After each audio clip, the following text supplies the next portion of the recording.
Friends, வரக்கூடிய TNPSC எக்ஸாமுக்காக நம்ம ரீசெண்டாக 2023 2024 கேட்ட எல்லா கொஸ்டினும் டெய்லியும் பார்த்தோம் அப்படின்னா பார்த்துட்டே வரோம். இன்றைக்கி அதில் வந்து ஒரு சில கொஸ்டின் பார்க்கலாம். ஓகே வாங்க. இந்த மொதல் கொஸ்டின் பாருங்கள். What is the time 100 hour after 7 AM? முற்பகல் 7 மணிக்கு 100 மணி நேரத்திற்கு பிறகு நேரம் என்ன? ஓகே, இப்போ வந்து டைம் பார்த்தோம் அப்படின்னா 7 மணி அப்படின்ட்டாங்க. 7 மணியிலேருந்து 100 மணி நேரத்துக்கு அப்புறம் எத்தனை மணி? இதான் வந்து கொஸ்டின்.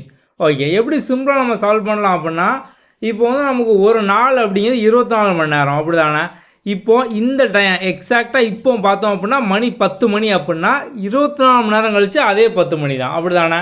இப்போ வந்து மணி சாயங்காலம் 5 மணி அப்படின்னா 24 மணி நேரம் கழித்து பார்த்தோம் அப்படின்னா சாயங்காலம் அதே 5 மணி தான். இங்கே வந்து 7 மணிக்கு அப்புறம் 100 மணி நேரத்துக்கு அப்புறம் வந்து கேட்டிருக்காங்க. ஓகே, ஸோ வந்து ஒவ்வொரு 24 மணி நேரத்துக்கு அப்புறம் பார்த்தோம் அப்படின்னா எக்ஸாக்டாக அதே மணி வந்து வரும். இப்போ இந்த 100 பார்த்தோம் அப்படின்னா அந்த 100ல் எத்தனை 24 வரும்? நமக்கு வந்து 100ல் 4 25 இருக்குதுன்னு தெரியும். அப்போ 24 பார்த்தோம் அப்படின்னா 4 டைம் தானே வரும். 4 × 24 அப்படின்னா 96 மணி நேரம் அப்படி தானே. ஸோ இப்போ வந்து 24 மணி நேரத்துக்கு அப்புறம் அதே டைம் தான் வரும். இப்போ மணி 10 அப்படின்னா 24 மணி நேரத்துக்கு அப்புறம் அதே 10 மணி தான். அதுக்கப்புறம் இன்னொரு 24 48 மணி நேரத்துக்கு அப்புறமும் அதே 10 மணி தான். அதுக்கப்புறம் இன்னொரு 24 72 மணி நேரத்துக்கு அப்புறமும் அதே 10 மணி தான். ஸோ இங்கே பார்த்தோம்னா 100 மணி நேரம். 100 மணி நேரத்துக்குள்ளே எத்தனை 24 இருக்குது? 4 டைம் இருக்குது. 4 டைம் அப்படின்னா 96. ஓகே, அப்போ 7 மணிக்கு அப்புறம் 96 மணி நேரத்துக்கு அப்புறம் பார்த்தோம் அப்படின்னா அதே 7 மணி தான். ஓகே, ஸோ அப்போ இன்னும் மிச்சம் பார்த்தோம் அப்படின்னா ஒரு 4 மணி நேரம் இருக்குது. நம்ம அந்த 4 மணி நேரத்தை மட்டும் கூட்டினா போதும். கூட்டினோம் அப்படின்னா 11 மணி. ஸோ இப்போ நம்ம வந்து உங்களுக்கு பேசிக்லேருந்து எவ்ரி ஸ்டெப்பாக சொல்லணுமா அது வந்து கொஞ்சம் டைமாக வர மாதிரி இருக்கும்.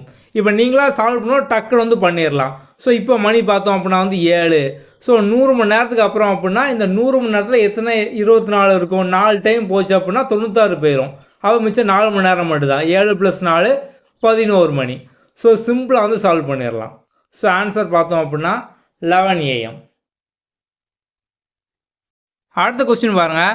இப்போ நம்ம பார்க்கக்கூடிய எல்லா கொஸ்டினும் பார்த்தோம் அப்படின்னா வந்து அதே கொஸ்டின் பேப்பர் தான். 2023 ஏப்ரல் 1 நடந்த எக்ஸாமில் கேட்ட கொஸ்டின். ஓகே, இப்போ இந்த கொஸ்டினில் பாருங்கள். 7500க்கு 8% வட்டி விகிதத்தில் 1 வருடம் 6 மாதங்களுக்கான தனி வட்டி எவ்வளவு? அதாவது 1.5 வருஷத்துக்கு 8% வட்டி 7500 ரூபா எவ்வளோன்னு கேட்டிருக்காங்க. ஓகே, இப்போ வந்து 1.5 வருஷம். ஸோ வந்து 1.5 வருஷம் அப்படிங்கிறது பார்த்தோம் அப்படின்னா வந்து 18 மாதம் அப்படி தானே. ஓகே, ஸோ வந்து 8%. இப்போ வந்து 1 இயருக்கு 8% அப்படின்னா நம்ம வந்து 7500ல் எவ்வளோ 8% இதை பார்த்தோம் அப்படின்னா வந்து கிடச்சிரும். இங்கே வந்து எக்ஸ்ட்ரா ஒரு 6 மாதம் 1.5 வருஷம் அப்படின்ட்டாங்க. ஸோ இப்போ வந்து 1 இயருக்கு 8% அப்படின்னா 1.5 வருஷத்துக்கு 12% தானே. அதாவது இப்போ 1 இயருக்கு தான் 8%. இது வந்து 1 இயருக்கு கூட வந்து ஒரு 6 மாதம். ஸோ எக்ஸ்ட்ராவை பார்த்தோம் அப்படின்னா ஒரு 6 மாதம். அப்போ 6 மாதம் அப்படின்னா ஒரு வருஷத்தில் பாதி தானே வரும். அப்போ அதுக்கு பார்த்தோம் அப்படின்னா வந்து ஒரு 4%. மொத்தம் பார்த்தோம் அப்படின்னா 12%. நீங்கள் வந்து ஃபார்முலா படி PNR/100 = சிம்பிள் இன்ட்ரெஸ்ட் அப்படி போட்டாலும் இதான் வரும். ஆனால் இது பார்த்தோன்னே சிம்பிளாக வந்து ஆன்சர் பண்ணிடலாம். 1.5 வருஷம் அப்படின்னா இது வந்து 12%. அப்போ இந்த 7500ல் 12% என்ன? அதை நம்ம வந்து பார்க்கணும். ஓகே, ஸோ இப்போ வந்து 7500ல் 12%. ஸோ நம்ம வந்து என்னென்னு சொல்லி பார்க்கணும். இப்போ 7500ல் 10% அப்படின்னா என்னது?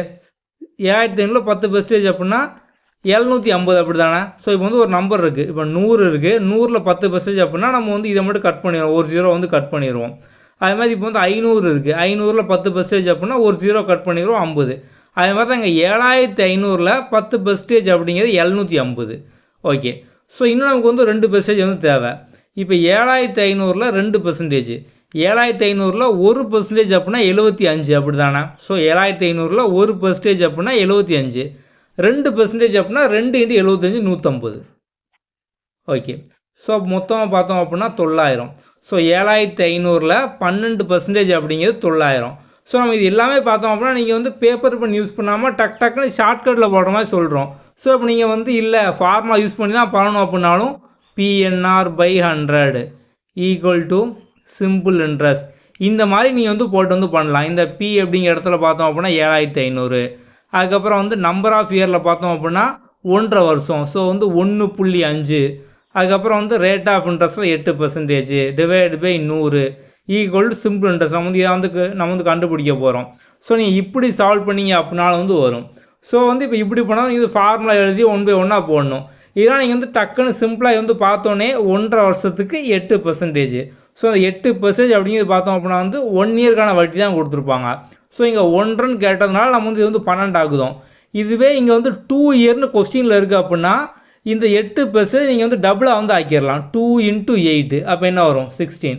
இதே 3 இயர்க்கு கேட்டிருந்தாங்க அப்படின்னா 3 × 8 அப்போ வந்து 24. 7500க்கு 24% எவ்வளவு? ஸோ நீங்கள் வந்து அந்த மாதிரி வந்து கண்டுபிடிக்கலாம். ஓகே. ஸோ இப்போ வந்து 7500க்கு நமக்கு பார்த்தோம் அப்படின்னா 12% 900. இதான் வந்து ஆன்சர். அடுத்த கொஸ்டின் பாருங்கள். ஒரு குறிப்பிட்ட தொகையானது 8 ஆண்டுகளில் 2 மடங்காகும் எனும் மதிப்பீட்டில் முதலீடு செய்யப்பட்டால் கிடைக்கும் தனி வட்டிக்கான சதவீதம் எவ்வளவு? A certain amount of money when invested on a simple interest basis double in 8 years. What is the percent of rate of interest? Okay.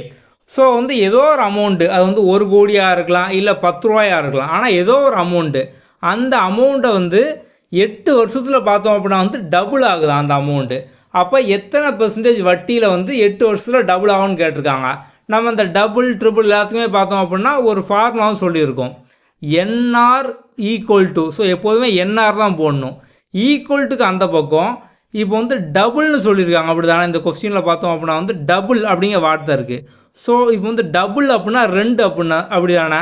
So அப்படி வந்து 2 அப்படின்னா இங்கே வந்து 1ன்னு போடணும். ஸோ 1 அப்படின்னா 100 அப்படிங்கிற மாதிரி நீங்கள் வந்து போடணும். இதே இங்கே ட்ரிபிள் அப்படிங்கிற வார்த்தை இருந்தது அப்படின்னா இப்போ ட்ரிபிளில் 1 வந்து நம்ம வந்து கம்மி பண்ணிக்கணும். அப்போது 200 அப்படின்னு போடணும். இதே 4 டைம் அப்படின்னா 300ன்னு போடணும். 5 டைம் அப்படின்னா 400ன்னு போடணும். ஸோ என்ன கொடுத்துருக்காங்களோ அதிலேருந்து 1 கம்மி பண்ணிவிட்டு நம்ம வந்து 100 அப்படிங்கிற வந்து போடணும். இங்கே டபுள் அப்படிங்கிறனால 1 குறைச்சோம் அப்படின்னா 1. ஸோ வந்து 100. NR equal to 100. இப்போ நமக்கு வந்து என்ன கேட்டிருக்காங்க கொஸ்டினில், இந்த ரேட் ஆஃப் இன்ட்ரெஸ்ட் தான் பார்த்தோம் அப்படின்னா கேட்டிருக்காங்க. இந்த ஆர் தான் வந்து கேட்டிருக்காங்க. அவங்களே வந்து நம்பர் ஆஃப் இயர் என் வந்து கொடுத்துட்டாங்க. அப்போது 8 × R = 100. ஓகே. ஸோ இது வந்து இப்போ 4 டேபிள் அடித்தோம் அப்படின்னா இது 2 தடவை, இது 25 தடவை, அப்படி தானே. ஸோ மறுபடியும் 2ஆல் அடித்தோம் அப்படின்னா 25 12.5 பாதி ஆயிரும். அப்போ 12.5. அவ்வளோதான், சிம்பிள். ஸோ இந்த டபுள் ட்ரிபிள் அப்படின்னாலே நம்ம இந்த சிம்பிள் இன்ட்ரெஸ்ட் பொறுத்த வரைக்கும் பார்த்தோம் அப்படின்னா என்ஆர் = 100. இந்த ஃபார்முலா ஞாபகம் வச்சுக்கோங்க. என்ஆர் = டபுள்னா 100, ட்ரிபிள்னா 200, 4 டைம் அப்படின்னா வந்து 300, இதுவே 10 டைம் அப்படின்னா 900. அவ்வளோதான். 1 குறைச்சி அது வந்து 100 நம்ம வந்து போடணும். அவ்வளோதான். அடுத்த கொஸ்டின் பாருங்கள். What principal will yield 60 years simple interest at 6% per annum in 5 years. ஆண்டுக்கு 6% வட்டி வீதம் 5 ஆண்டுகளில் தனி வட்டி 60 பெறுவதற்கான அசல் என்ன? ஓகேங்க. வந்து பிரின்சிபல் அசல் தான் வந்து கேட்டிருக்காங்க. என்னெல்லாம் கொடுத்துருக்காங்க? 5 வருஷம், அதுக்கப்புறம் வந்து ரேட் ஆஃப் இன்ட்ரெஸ்ட் வட்டி விகிதம் 6%, அதுக்கு கிடைக்கக்கூடிய வட்டி சிம்பிள் இன்ட்ரெஸ்ட் தனி வட்டி பார்த்தோம் அப்படின்னா 60, இந்த மாதிரி கொடுத்துட்டாங்க.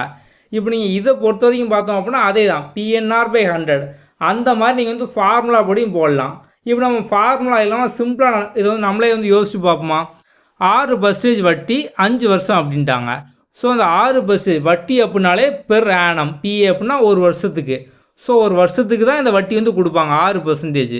இப்போ 5 வருஷம் அப்படின்னா 5 தடவை 5 × 6 30 வந்து வரும். ஓகே. ஸோ அப்போ வந்து 30%க்கான வட்டி தான் பார்த்தோம் அப்படின்னா இந்த 60 ரூபா. நமக்கு வந்து என்றைக்குமே பிரின்சிபல் அசல் அப்படிங்கிறது 100%. பிரின்சிபல் அப்படின்னாலே 100%. இப்போ 30% பார்த்தோம் அப்படின்னா வந்து 60 ரூபா. அப்போ 100% அப்படிங்கிறது வந்து என்னவாக இருக்கும்? இப்போ 30% 60 ரூபா, நீங்கள் வந்து டபுளாக இருக்கா? 30% 60 ரூபா. அப்போ 100% அப்படிங்கிறது பார்த்தோம் அப்படின்னா இது வந்து டபுளாக 200 ரூபா. அவ்வளோதான், சிம்பிள். இப்போ நீங்கள் PNR/100 அந்த ஃபார்முலா போட்டால் இதே வந்து வரும். இதை நீங்கள் வந்து டேரெக்டாக அந்த கொஸ்டினை பார்த்தோன்னே 6%, 5 வருஷம், ஸோ வந்து 5 × 6 30. ஸோ அப்போ இந்த 30% 60 ரூபா வந்து வட்டி கிடச்சிருக்கு. அப்போ பிரின்சிபல் தான் கேட்டிருக்காங்க கொஸ்டினில், வாட் பிரின்சிபல். ஸோ அந்த பிரின்சிபல் அப்படின்னாலே 100%. ஸோ 30% அப்படிங்கிறது 60 ரூபா அப்படின்னா 100% அப்படிங்கிறது பார்த்தோம் அப்படின்னா டபுளாக 200 ரூபா. இப்போ 30% அப்படிங்கிறது வந்து 60 ரூபா அப்படின்னா 50% அப்படிங்கிறது பார்த்தோம் அப்படின்னா வந்து நமக்கு 100 ரூபா. ஸோ இது வந்து நமக்கு வந்து டபுள் ஆயிருக்கு. பிரின்சிபல் எப்போதுமே 100 தான். ஸோ 100 நம்ம அது மாதிரி டபுள் ஆக்கணும் அப்படின்னா 200. சிம்பிள். நம்ம வந்து ஆல்ரெடி பார்த்தோம் அப்படின்னா ஆப்டிடியூட் கோர்ஸில் வந்து இந்த பேசிக் வந்து டீச் பண்ணியிருப்போம். ஸோ நம்ம இதை பொறுத்த வரைக்கும் பார்த்தோம் அப்படின்னா வந்து ஃபார்முலா நம்ம எல்லாமே சொல்லியிருந்தாலுமே நீங்கள் ஃபார்முலாவே தெரியலைனாலும் அந்த கான்செப்டை பேஸ் பண்ணி எப்படி டக்குன்னு நீங்கள் வந்து ஆன்சர் பண்ணலாம். ஏன்னா நமக்கு வந்து எக்ஸாம் வந்து நிறைய டைமில் பார்த்தோம் அப்படின்னா ஃபார்முலா வந்து மறந்துடும். ஆனால் உங்களுக்கு கான்செப்ட் புரிஞ்சிருந்தது அப்படின்னா நீங்கள் வந்து ஈஸியாக ஆன்சர் பண்ணிடலாம். நம்ம அதை பேஸ் பண்ணி தான் எல்லா சம்மே நம்ம வந்து கான்செப்ட்லேயே வந்து டீச் பண்ணியிருப்போம். ஓகே, உங்களுக்கு வந்து ஆப்பில் பார்த்தோம் அப்படின்னா ஃபார்முலாவும் இருக்கும், கான்செப்டும் இருக்கும், ஷார்ட்கட்டும் வந்து இருக்கும். ஓகே, நம்ம இப்போ தினமும் பார்த்தோம் அப்படின்னா வந்து இம்பார்ட்டன்ட் சம் ரீசெண்டாக 2023, 24 கேட்ட எல்லாமே வந்து போட்டு வரோம். ஸோ இதுக்கு அடுத்து பார்த்தோம் அப்படின்னா வந்து எஸ்ஏ எக்ஸாமில் கேட்டது நம்ம வந்து அதுவும் வந்து போடுவோம். நிறைய பேர் வந்து கமெண்டில் கேட்டிருந்தீங்க. நம்ம வந்து இதை முடிச்சதுக்கப்புறம் பார்த்தோம் அப்படின்னா எஸ்ஏ எக்ஸாம் வந்து அடுத்தடுத்து போடுவோம். அதையும் வந்து ஃபாலோ பண்ணிக்கோங்க. ஓகே, அடுத்த வீடியோவில் பார்ப்போம். தேங்க்யூ.